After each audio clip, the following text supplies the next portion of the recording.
Bueno, pues boas tardes a todos, a verdade que un placer. Moitas gracias á asociación por la invitación. Un placer para min estar aquí. Tamén encantado de estar no Círculo de Artesanos. Sei que para min ten unha connotación moi especial pola miña relación os meus sogros eran daqui do Círculo e a miña muller e a miña familia da miña muller pois teñen unha relación moi estreita co Círculo. De modo que encantado de estar aquí con vos. Eu a verdade que pensaba ao principio poñer unha presentación, decidín non poñela e decidín casi máis improvisar e falar un poquinho do que facemos. Vou falar tamén de enfermedade, de envellecemento, de xenómica, pero dunha maneira que a ver se consigo que todo o mundo entenda ben. E se non entende ben, pois depois con preguntarme, pero vou ver se son clariño e polo menos os conceptos máis importantes do que quero contar que queden claros. Bueno, hai aquí algunha persoa querida que xa me escoitou moitas veces e non vai a ser unha novedade para ela, estou falando de Lucía, pero que vai a ser un pouco aburrido para ela, pero a verdade é que a ver se consigo contarvos que facemos. Eu curiosamente a última vez que estuve aquí no Círculo de Artesanos falei de xenética forense, da parte que era CSI puro e duro e como facíamos para, utilizando o ADN, pois investigar crimes e poder identificar persoas, porque o ADN é o máis íntimo que temos, é o que define como é cada un. Pero eu teño un grupo grande de xente, comigo traballa moita xente da que estou moi orgulloso, son unhas 160 persoas, rapaces e rapazas, a maior parte galegos, pero tamén de outras partes de España e do mundo, de profesións moi variadas.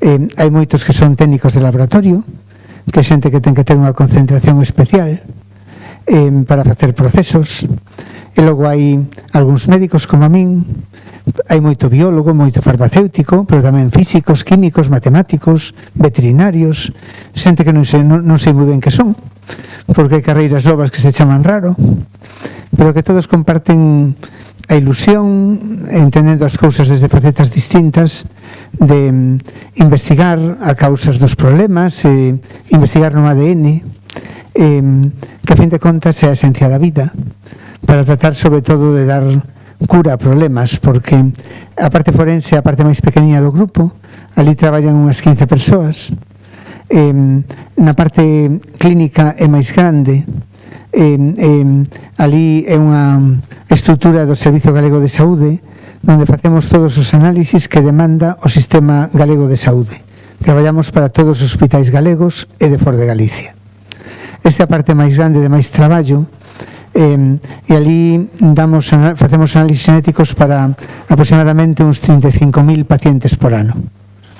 A mitad do que facemos é cancro e outra mitade pois é enfermedades raras, farmacoxenética, unha cosa que vou falar tamén hoxe, logo outra parte do grupo fai medicamentos. Mañán, ademais, é un día para nós especial porque imos presentar un proxecto de desenvolvemento de medicamentos contra o cancro que se chama Cáncer Innova. Nesta outra parte do grupo traballan tamén técnicos, pero traballan moitos químicos, farmacéuticos, biólogos tamén. E aquí que había unha certa controversia ca lingua ao principio, pois eu penso que cada un debe falar ca lingua que se sinta mellor e comunicarse, que se trata deso. E no meu grupo é multidisciplinario. No grupo de forense nada máis que se fale inglés, nada máis, porque a xente dali prácticamente todo é da fora, e a xente que lidera a parte de investigación na parte forense é inglés, que non aprende ningún outro idioma nin da que o maten. Nas outras partes é moito máis variado, dependendo de quen este, todo o mundo se siente libre, creo que temos que facer. E dicirvos que todos os que traballamos ali traballamos en xenómica.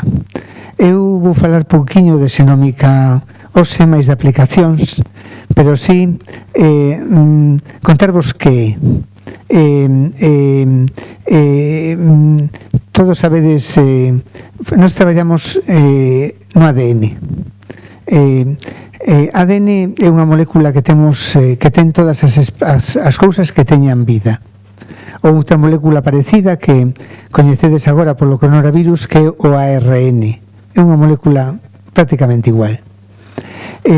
Todo o que ten vida na Terra ten esas moléculas. O que non ten vida non as ten. Hai cousas que teñen vida, que teñen a molécula que non sabemos moi ben se son vida. Eu penso que depende como definas vida. Por exemplo, os virus, hai virus son vida ou non son vida. Eu penso que depende un pouco como definas vida. Para mí son vida, pero non é unha vida autónoma, porque non poden vivir sin ter un hóspede ao que infectar, no que replicarse. Tamén pode entenderse vida como vida de relación, evidentemente os virus non a teñen, pero eu entendo vida como todo aquilo que teña capacidade para reproducirse, para vivir, en fin de contas. E os virus para mí a teñen igual que as bacterias. Todo nesta definición de vida máis biolóxica, todo o que ten vida ten un ácido nucleico, ADN ou ARN. É unha molécula que é basicamente un libro de instruccións que define cada forma de vida. O coronavirus é un libriño moi pequeniño, apenas ten pois unhas 30.000 letras. O noso ADN é un libro moito máis grande, debería ser como a Torre de Hércules en follas, porque ten 3.300 millóns de letras. As letras dos libros son nada máis que 4: a T, a C e a G, que son as iniciais dunhas sustancias químicas. Pero nos lemos o libro con esas letras. A diferencia entre o ADN e o ARN é que no ARN, en vez de haber unha T, hai unha U. Outra molécula moi semellante.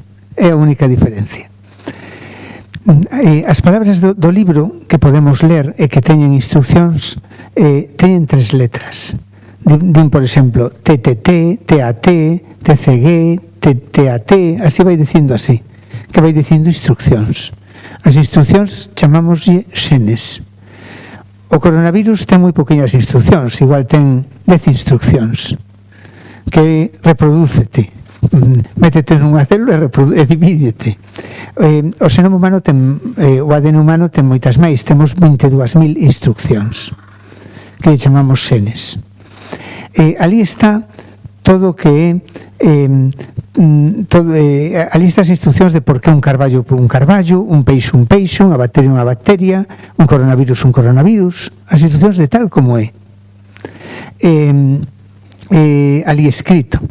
Os libros podémolos ler, porque temos hoxe en día máquinas e sistemas e inventos que fixo a ciencia para poder ler as letras do libro.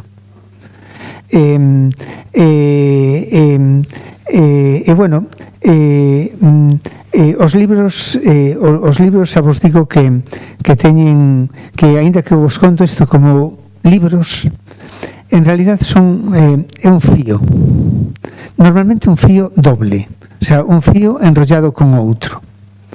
No coronavirus non, é un fío único, pero no noso ADN, o ADN da maior parte dos organismos, son 2 cadeas que están enrolladas unha co outra, con unha propiedade moi curiosa: sempre enfrente dunha hai unha T e sempre enfrente dunha C hai unha G. Hasta aquí se entendeu ben? Sabedes que nós estamos feitos de células. Unha bacteria é unha célula única. Nós temos miles de millóns de células. Tamén outra cousa para ir adiantando cousas: no noso organismo temos moitos máis virus e bacterias que células nosas. Vivimos con eles xa. Somos moito máis bicho que humano, que é unha cousa tamén que hai que entender. Pero en todas as células nosas, nas nosas células humanas, temos o mesmo libro. Temos ese fío metido ali dentro do núcleo da célula, que imaginadevos as células son microscópicas, non hai que velas polo microscopio. É como se fora un ovo frito. E ovo, a parte da sema, chamámoslle núcleo. Ali está enrollado ese fío, que é o ADN. O fío é moi largo, totalmente increíble, porque mirade que as células son microscópicas. E o fío ali enrollado é tan longo que un fío dunha célula única mide máis que a min, mide casi 2 metros. Pero é tan finiño, está tan enrollado que cabe ali. Hasta aquí entendido ben. A relación do fío co libro é a seguinte: se tuverades un supermicroscopio que non existe, porque todo isto é demasiado pequeno, temos que facelo con química, e conseguiredes ver o principio do fío. O principio do fío di sempre ta, e logo empeza a decir frase, empeza a decir ta, c, g, t, e todo sigue así, en forma do libro. Hasta aquí tamén entendido, todo ben. O libro ten tomos, chamámoslle cromosomas. Seguramente escoitastedes esta palabra máis dunha vez. Nas nosas células temos 23 pares de cromosomas, sempre un do pai e outro da nai. Menos nos nosos espermatozoides ou nos óvulos das mulleres, que en vez de ter 23 pares teñen 23, porque o tema é ter 23 de cada un, porque se tuveran 23 pares, os fillos terían 46 pares, os seguintes o 22 pares, e aquilo explota, non daría.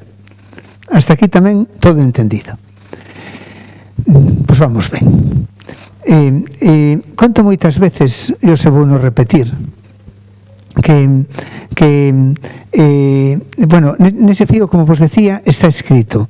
As instruccións son que se che forme a hemoglobina, o ollo, o corazón, a retina, o pelo, todas, ali están todas as instruccións. O dun carballo, que lle salan as raíces, que lle salan as follas, que lle callan no inverno, que lle broten outra vez na primavera, todo está ali escrito. Tamén as diferencias entre nós, ali tamén están escritas, porque non somos iguais, nin un carballo é igual que outro. E como conto moitas veces, ese libro do ADN, que é o libro da vida, apareceu fai moitos anos.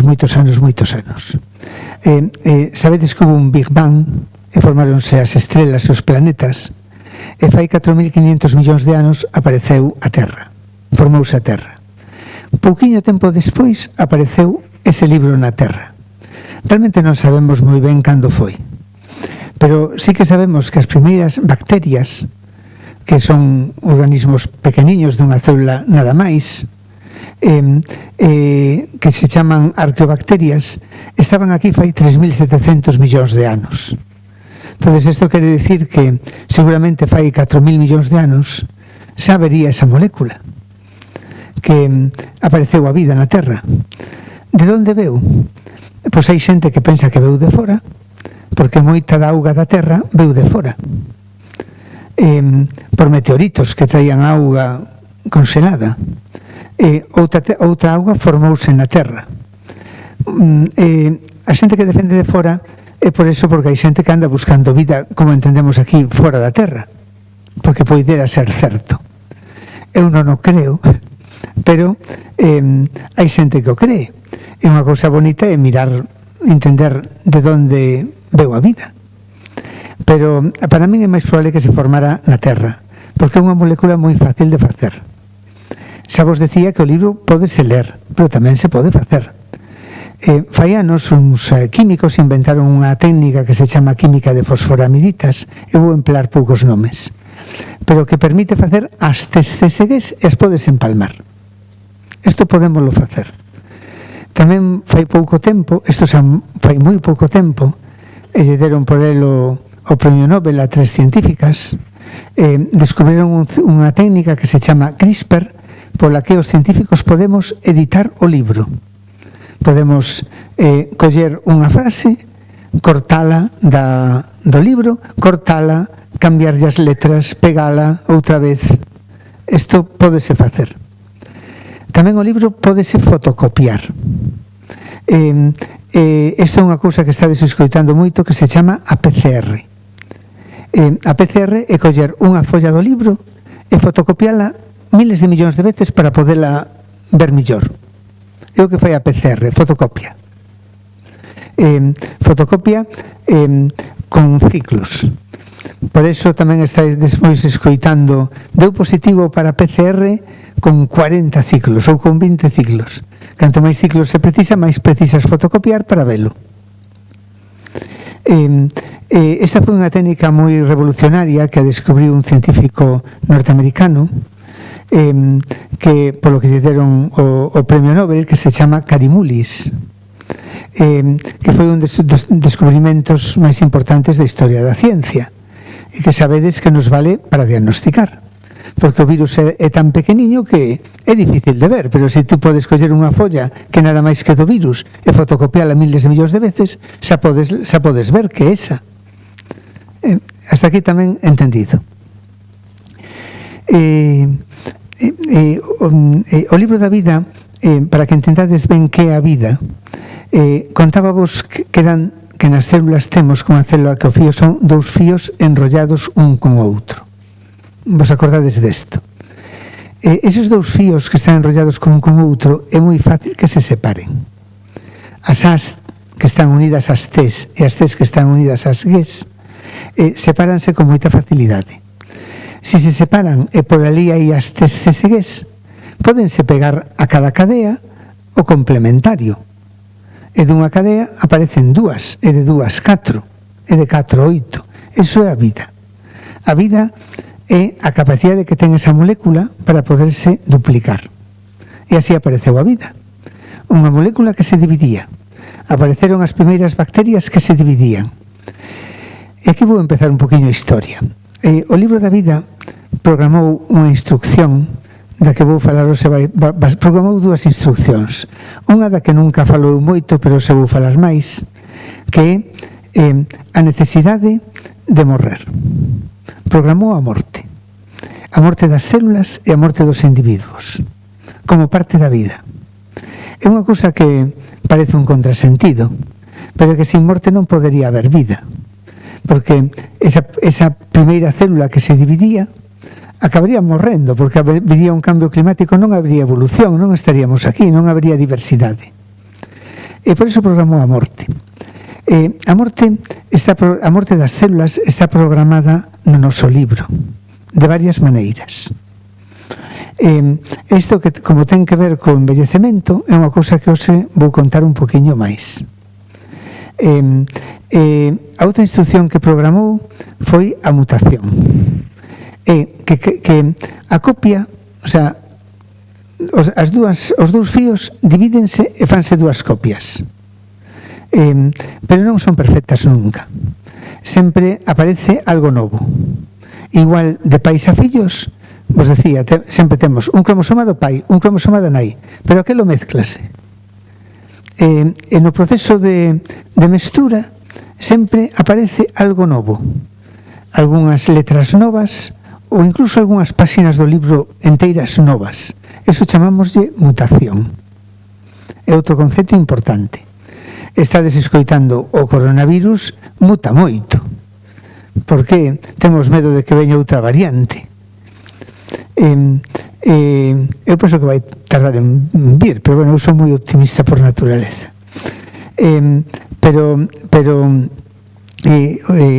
Eles viven mutando moito, pero todas as especies mutan, nós tamén mutamos. Os nosos fillos son a mitade da pai, a mitade da nai, pero centos de letras novas ou miles, e algunha páxina nova. Non somos iguales de todo que os nosos pais. Cada vez que unha célula se divide, as células nosas se están dividindo todo o tempo, sempre aparece mutación. A mutación é azarosa. Hai zonas un poquinho máis sensibles ou páxinas do libro máis sensibles, pero todo temos unha mutación media. Nos temos máis ou menos unha mutación cada 10.000 millóns cada 10 millóns de letras. Os coronavirus teñen moita máis mutación, porque no noso libro temos outras instruccións para ter poucas mutacións. Que isto non as ten o coronavirus, porque esa especie interesalle ter moita, e a nos interesanos ter poucas. Pero sempre hai. Hasta aquí tamén entendido. A mutación, estas dúas propiedades foron a causa de que empezara a haber diversidade. A mutación orixina diferencias. Cambia unha letra e cambia a frase. Ás veces cambia a letra e non pasa nada. Porque moitas veces hai palabras que tres letras distintas din a mesma palabra no xenoma. Ás veces fan algo, pero fan unha chorrada. Por exemplo, ter o pelo un poquinho máis rizado, ou a orella un poquinho máis torcida, o ollo azul. Eso foi unha mutación nunha serie de xenes que sabemos ben. Entonces, outras veces as mutacións, en cambio, poden ser moi favorables. Pode ser que nunha especie eso faille pois poder que está no deserto, de repente hai unha mutación e non ten que necesitar tanta auga. Ou poden ser malas, poden ser desfavorables. Pero a idea da mutación é orixinar individuos distintos dunha especie, de modo que cando cambian as cousas ou ven un cambio, un coronavirus ou cambios do ambiente, podan vivir algúns, porque se foran todos iguais morrían todos a primeira. Hasta aquí tamén todo entendido. A mutación, o problema que ten é que é necesaria para a vida, porque sin vida non habería, sin mutación non habería diversidade, e sin diversidade non habería vida. Pero tamén é fonte de enfermedade, porque as mutacións non sempre son boas. Hasta aquí todo tamén entendido. Bueno, pues a ver como sigo ahora, porque estou improvisando moitísimo. A ver, facéndome unha cousa. Vou falar un poquinho de enfermedade, pero a ver se non falo moito, sobre todo para que me preguntedes moito. E a ver como ligo o envellecemento. Mirade, non somos únicamente xenes, somos xenes e somos ambiente. O ambiente aféctanos. A vida, para empezar, sabedes que non nos trata todos igual. Algúns pois teñen unha saúde peor que están expostos a cousas moi distintas que outras. Hai xente que fuma, que xente que non, xente que coma ben, xente que non, xente que fai deporte, xente que non, xente que está metida en ambientes que son máis contaminantes e xente que non. Todo iso condicionanos un pouco. Condiciona o libro pouco.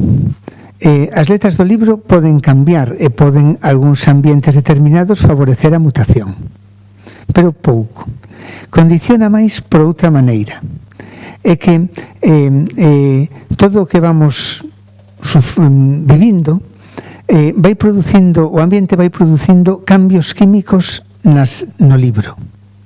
Non cambias letras, pero produce cambios químicos que chamámoslle chamamos de moitas maneiras, pero son nomes moi raros. Dicen que non iba a decir nomes. Son puntos e comas que se poñen no libro, na instrucción, a través de radicales químicos.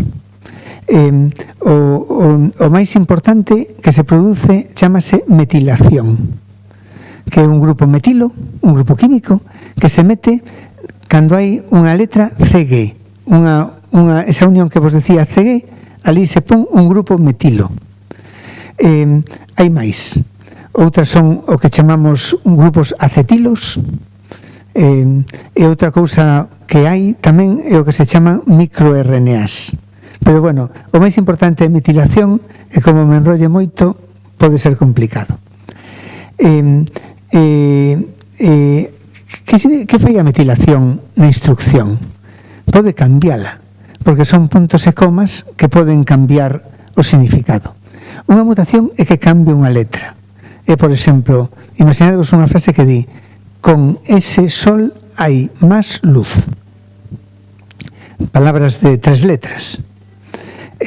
Unha mutación sería: con ese sol hai máis lazo. Eso non se entende ben, esa instrucción non funciona. Que fai a metilación? Pon puntos e comas e pode cambiar a instrucción, non é igual. Imaginadevos, vamos comer nenos que vamos comer nenos. Unha cousa é comer nenos e outra cousa vamos comer. Son cousas dramáticamente distintas. É como fai o ambiente. Hasta aquí tamén se entende ben. Cos anos vamos tendo máis metilación. Os nosos pontes, estes dinucleótidos CG metílanse máis. Por lo tanto, vamos tendo máis erros nas instruccións. Eso provoca envellecemento e provoca tamén enfermedade. Parte do cancro son mutacións, pero parte de cancro tamén son metilacións. Cambios que se van producindo e que, como son máis frecuentes ca idade, pois máis posibilidades de ter este tipo de problemas ca idade. Outra cousa que ten moito que ver con envellecemento é que hai unha cousa que se descubriu xa fai anos, pero que é moi interesante, que son os telómeros. Mira, decíamos que o libro está en 23 tomos, que son os 23 cromosomas. O principio e o final do libro eran zonas que non se entendían ben, porque teñen frases repetidas, moitas veces como en espello. Son como frases palindrómicas, non sabedes o que di unha frase repetida así, repetida así, repetida así, repetida así, repetida así. Son frases realmente, son zonas que son incluso difíciles de poder ler, porque todo así como moi repetitivo. Pero o que se descubriu é que cando unha célula envellece, e tamén cos anos, os telómeros acórtanse, que é un xeito de decir as células e os organismos que teñen que morrer. Para que isto non suceda ben, as células teñen unha instrucción que se chama telomerasa, unha enzima que alonga os telómeros. Pero ahora imaginadevos que mute a telomerasa. Entón, este é envellecemento rapidísimo, porque os telómeros van a ser moi cortiños.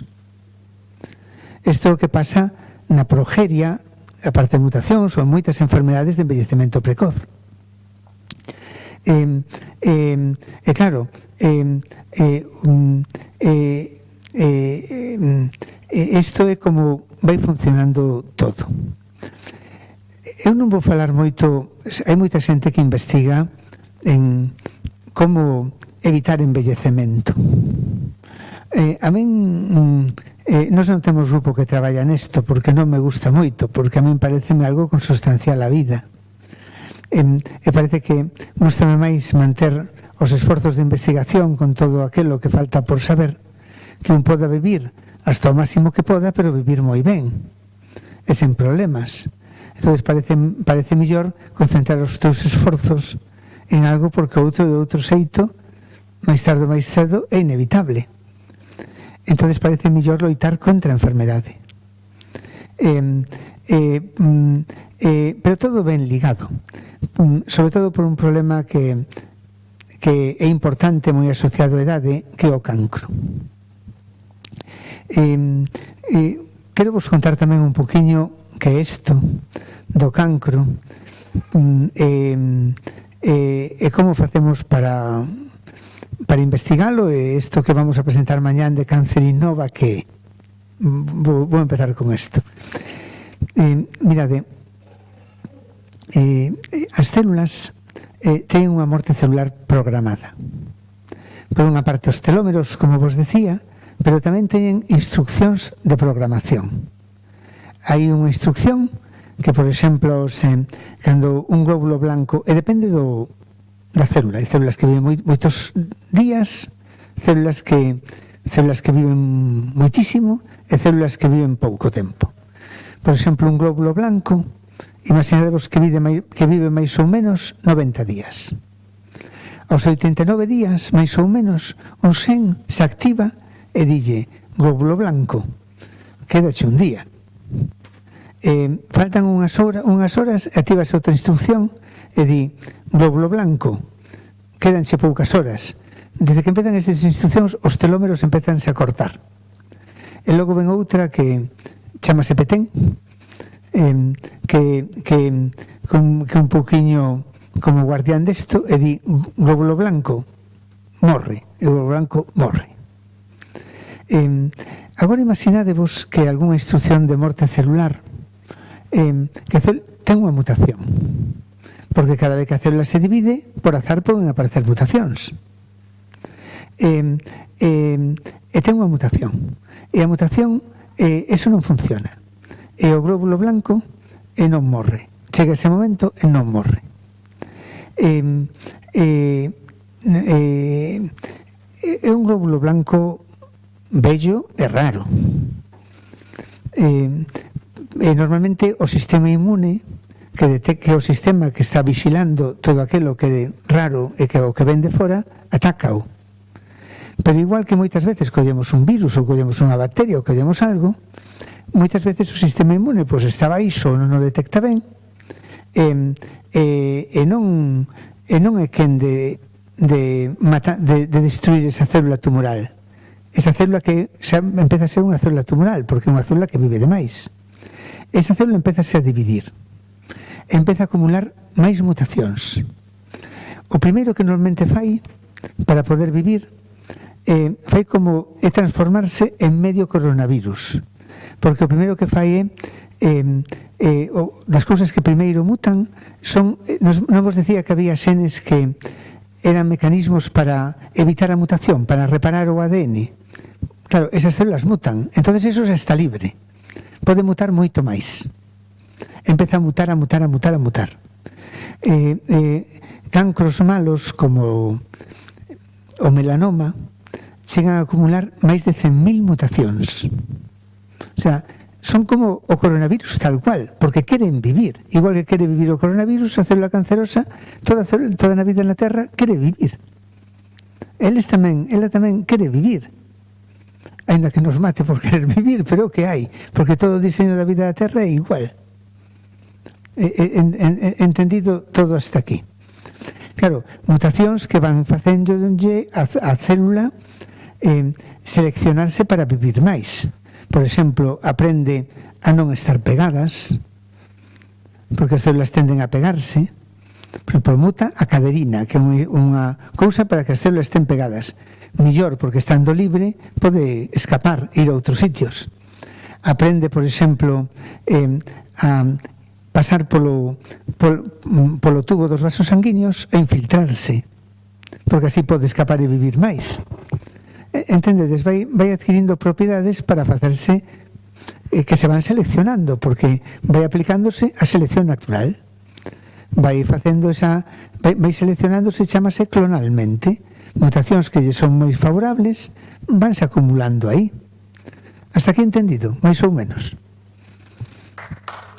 Que non acabei, Xa a ver que hora é.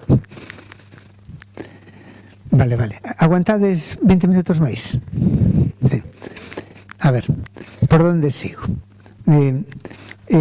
Bueno, vou seguir falando un pouquiño do cancro e logo paso a falar de outras enfermedades, vale?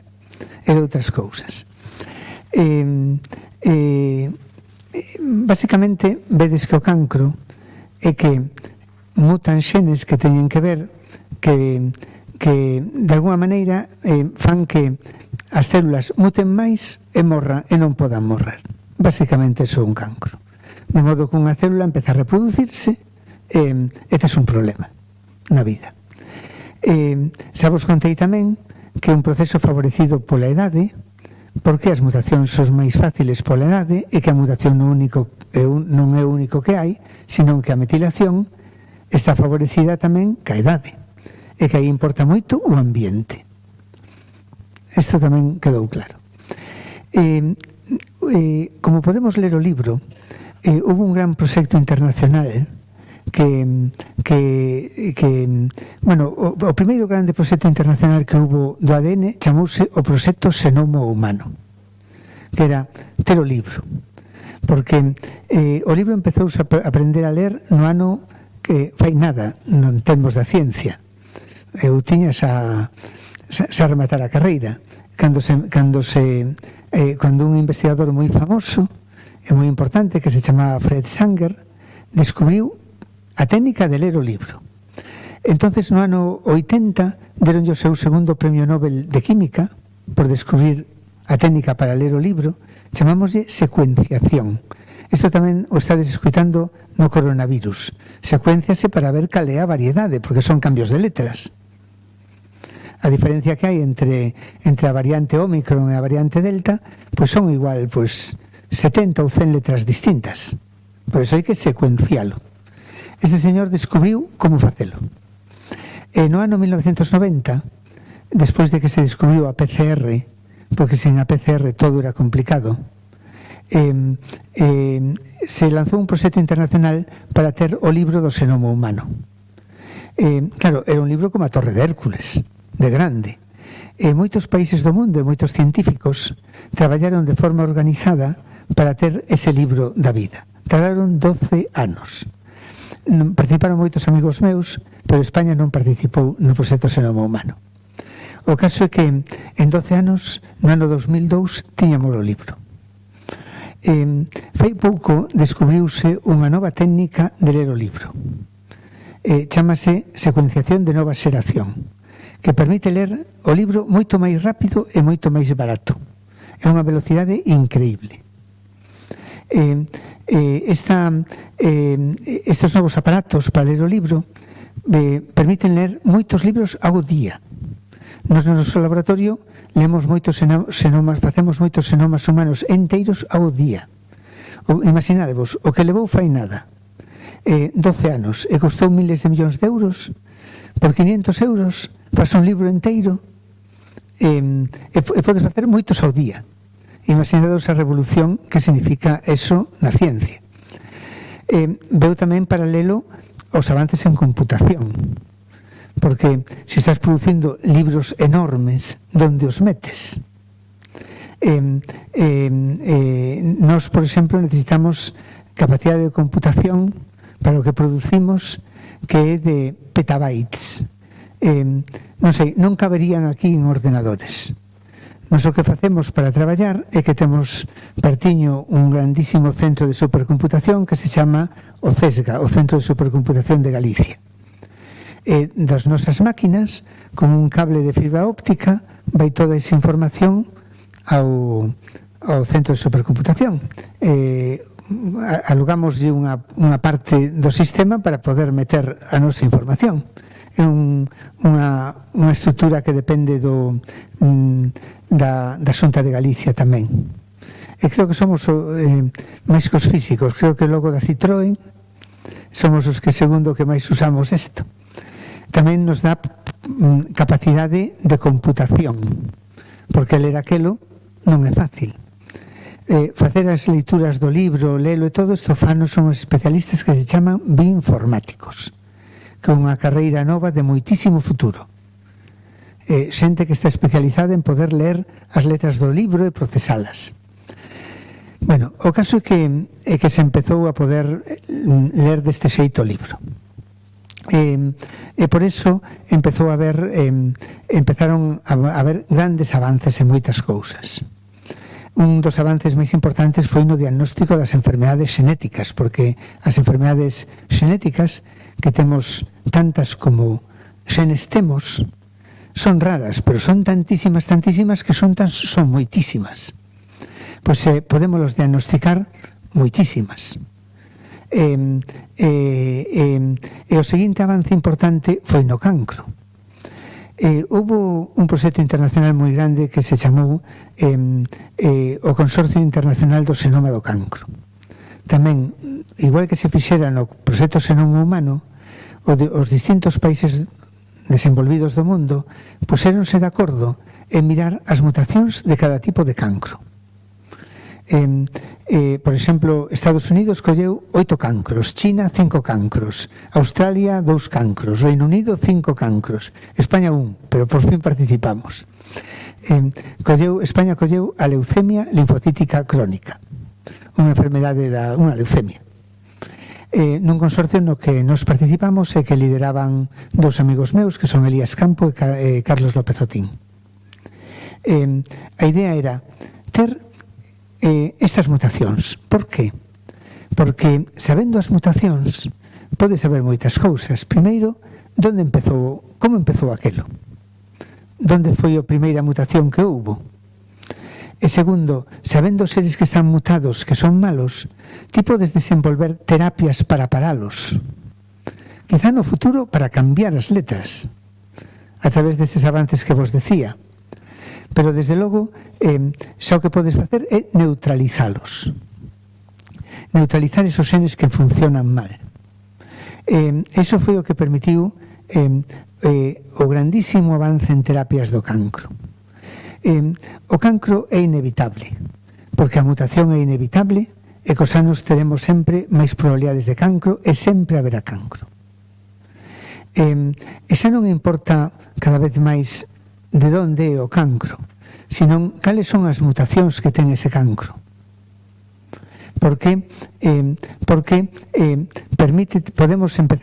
estamos avanzando moitísimo en terapias que se chaman terapias dirixidas, en inglés targeted therapies, para estas mutacións concretas. Normalmente o tratamento do cancro pasa por, cando se dá quimioterapia, pasa por evitar que as células se dividan e matar todo o que se divide. Pero unido a eso, ou a veces sustituindo a eso, ou despois deso, danse cada vez máis terapias inmunolóxicas con anticorpos monoclonais que son para mutacións concretas, que igual non consiguen que as células non cancerosas morran, pero consiguen que non se podan dividir, consiguen que non se podan mover, consiguen que non se podan despegar, entendedes, van para esas cousas. E os avances en terapia de cancro son impresionantes. A supervivencia global de cancro, antes fai nada era unha enfermedade incurable, agora máis do 50% dos cancros cúranse. Cancros que era impensable fai pouco, como de pulmón. Poñemos un exemplo con cancro colorectal. Cancro colorectal, fai 20 anos a supervivencia era do 10%. Supervivencia enténdese como estar libre de enfermedade despois de 5 anos. Pois era do 10%, agora chega ao 70%. Cancro de mama, que era do 15-20%, pasa do 80%. Eu recordo que non me dediquei a oncoloxía porque vía que os rapaces que tiñan estas leucemias infantís morrían todos. Ora cúranse máis dun 90%. É certo que hai cancros aínda que non lle sabemos ben que lle pasa, ou que non funcionan estas terapias, ou que tamén non todos os cancros acaban tendo mutacións tan malas que non sabes como detelas, porque aínda non se sabe todo, pero os progresos son grandísimos.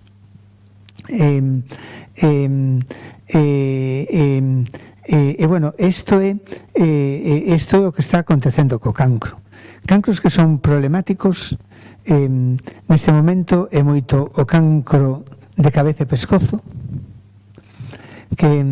cancros de boca e de larinxe, que están moi ligados a outro tipo de causa do cancro, que é a terceira que vos vou decir, fora de metilación e fora das mutacións, que son as insercións, os virus.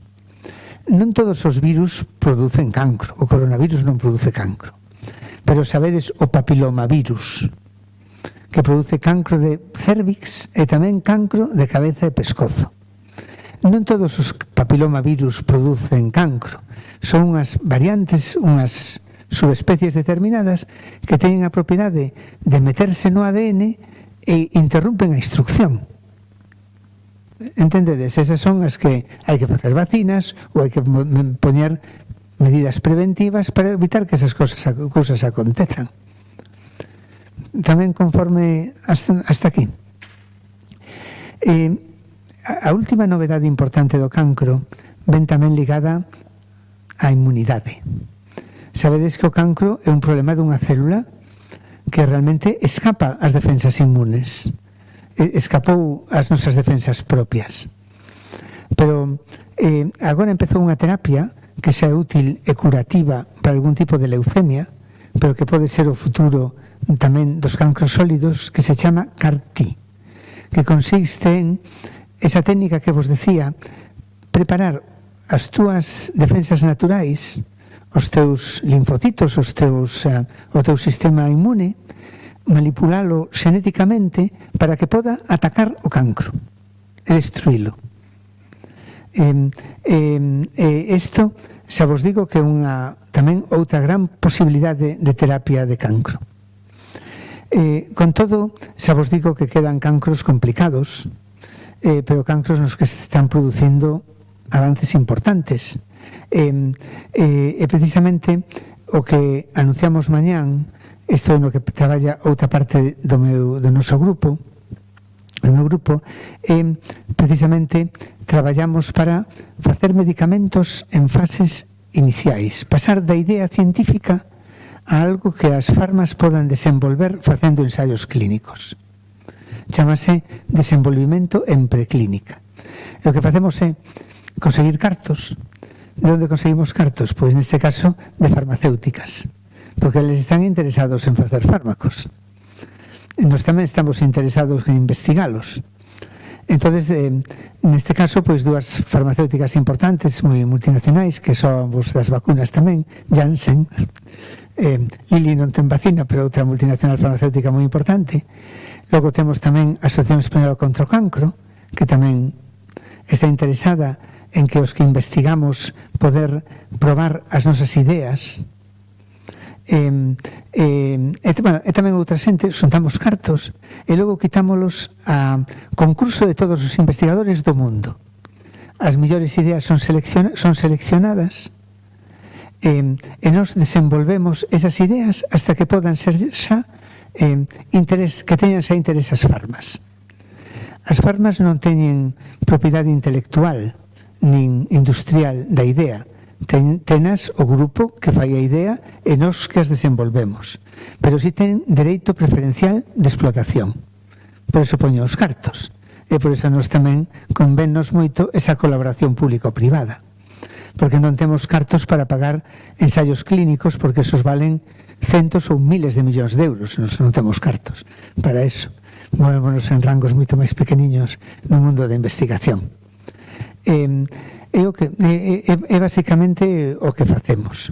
E o proxecto que lanzamos mañán é precisamente para ideas para curar cancros ligados a novas terapias.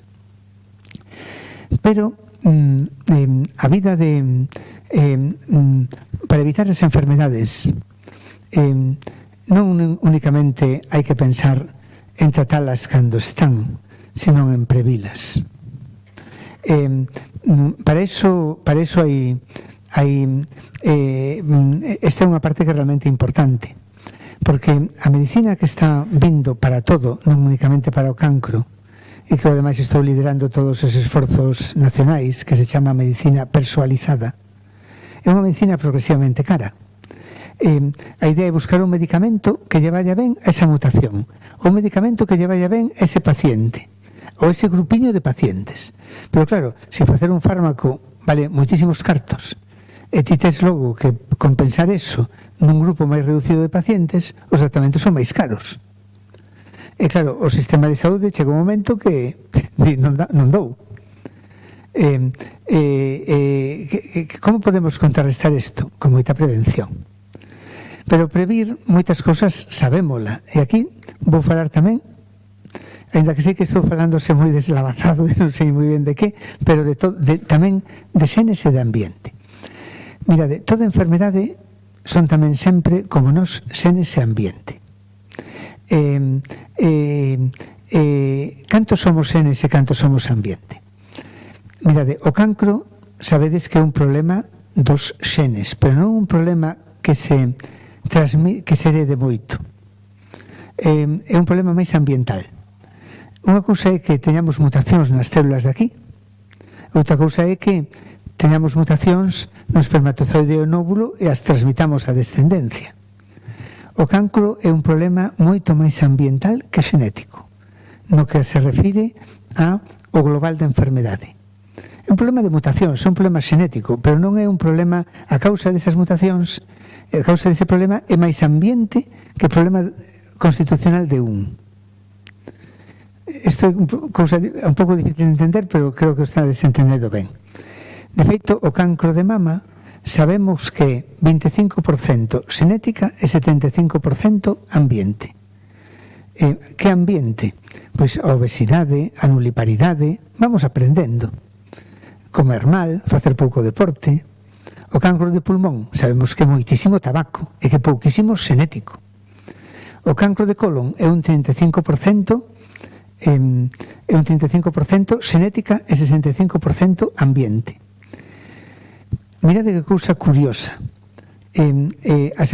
Os trastornos psiquiátricos, que para min teñen unha especialidade sensibilidade, porque penso que están afectados dun problema terrible que o estigma, que non son os problemas máis biolóxicos que existen, porque son predominantemente xenéticos. É algo constitucional en nós, que son tremendamente importantes para que poda existir a riqueza máis importante que ten o ser humano, que é a imaginación, a inteligencia, todo ben ligado, ligadísimo. A esquizofrenia é un 80% xenético, e o trastorno bipolar igual. O autismo un 85% xenético. O ambiente influye, pero pouco. As vacinas non producen autismo. O autismo é un problema que parte da nosa variación común para poder ser ricos como especie. Pero con todo isto quero vos decir que somos genes e que somos ambiente, e que na predicción da unha enfermedade é importante, para saber o risco que podes ter dunha enfermedade, é importante saber as dúas cousas. Isto ímolo sabendo cada vez máis. Esta outra faceta importante da medicina personalizada que vai vir moi forte, que é a prevención personalizada. Saber si ti, desde que naces, ou pouco máis adiante, cando tes maioría de edad, pero podes ter moito risco dunha cousa, sempre cando se podan poñer medidas para minimizar ou para evitar ese risco. Isto de momento en cancro estamos facendo basicamente con campañas de screening de sangre oculta en heces, screening de mamografías, screening de biomarcadores como PSA para cancro de próstata. Dentro de pouco xa vamos a empezar con proxectos piloto para cancro de mama, tamén para risco cardiovascular.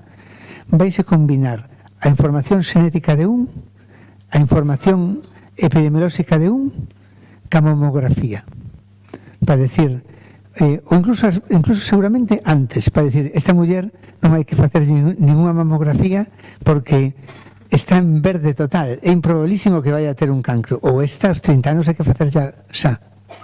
E logo de facer a mamografía, integrando a imaxen, podes decirlle a información xenética, a información ambiental, podes decir, esta fallo unha mamografía o ano que ven, esta non lla fagas en 30 anos, porque non ten problema ningún.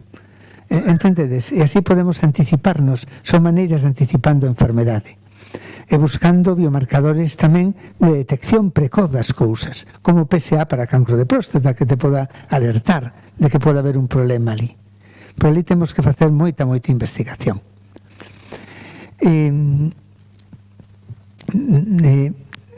Vou contar para ir rematando, bueno, sí, porque sobre todo me gustaría que me preguntarades cousas un poquinho nos proxectos nos que estamos. Eu non so que, bueno, decirvos que unha parte grande tamén que hai que non contei é que cada vez máis sabemos tamén, temos isto tamén está nos xenes, cando che vai ben un medicamento ou cando che vai mal. Todos temos experiencia desto. Meu pai podía tomar un antiinflamatorio con chourizo que non lle pasaba nada, pero de verdade que o tomo de cando en vez porque teño cousas artríticas. Cando se o tomo e se non tomo un omeprazol, a min fúrase o estómago. Temos diferencias individuais importantes. Hai xente que se toma unha cousa para o dolor e marease moitísimo, outro non ten efecto ningún. Uns tomamos un cafetillo de nada e non dormimos en 3 días, outros poden atiborrarse e durmen a pesar de tomar cafeína. Temos diferencias individuais que aquí bastantes. Os humanos temos poucas diferencias entre nós, somos unha especie nova, pero nestes xenes temos bastante porque son os xenes que metabolizan cousas que cando tomas unha cousa eliminan, fai un efecto e eliminan. Isto durante a nosa vida pola Terra tivemos que alimentarnos de todo o que atopábamos. Entonces acumulamos aquí tamén moita variación, porque para poder sobrevivir a cousas que comíamos. Por eso somos bastante omnívoros, podemos comer de casi todo. E non nos fai mal. Pero claro, isto provocanos moitas diferencias entre nós. Pois isto se está investigando moito. E hoxe en día, no 50% dos fármacos, aínda non se aplican todo. En cancro, sí. Eu estou tratando de que se aplique para tratamentos psiquiátricos. Temos un plan de introducción da farmacoxenética en psiquiatría. No 50% dos fármacos teñen biomarcadores obligatorios na ficha técnica do fármaco, ou chamase accionables, que significa que son de utilidade para o clínico, que che pode decir a eficacia, a toxicidade, asustar a dosis. Isto é o 50% dos nosos fármacos. Isto vai moi deprisa. Por iso nós temos cada vez máis traballo en grupos como o noso. E que facemos no grupo? Xa vos decía, na parte clínica, pois temos que facer todos estes análisis xenéticos para o cancro, para ver as mutacións. En leucemias, linfomas e melomas, eso xa é todo é molecular. Todo é ver que lle pasa para saber que tipo de leucemia é, que tratamento ten. Isto facémolo todo nós de toda Galicia. Logo facemos tamén todas as enfermedades xenéticas, que son mutacións. Facemos tamén todo o diagnóstico prenatal, que ver se unha nai que ten risco de que un fillo teña un problema, pois prenatalmente detectalo para que tome unha decisión. Moita farmacoxenética. E logo temos moitos grupos de investigación que investigo. Eso decidín fai tempo, en vez de ter un grupo así grande, ter grupiños que cada un vai sendo autónomo e vou nos axudando como podo. E temos 3 grupos de psiquiátricas, 3 grupos de xenética e enfermedades psiquiátricas, 3 grupos de cancro, un de farmacoxenética, outro de enfermedades do RIL, outro de enfermedades cardiovasculares, así, sabedes, de grupos así distintos. E agora estou moi ilusionado con unha que xa vos contaba e dame moito traballo. De feito, a que ainda me queda hoxe non podedes imaginar. Non creo que me deite hasta moi tarde, pero compensa polo placer de estar con vos un ratiño. Porque Europa, España en concreto, decidiu apostar moito polo que a medicina personalizada. Isto é normal, porque o futuro da medicina vai por facer tratamentos máis específicos para o individuo e para a doenza. E claro, isto implica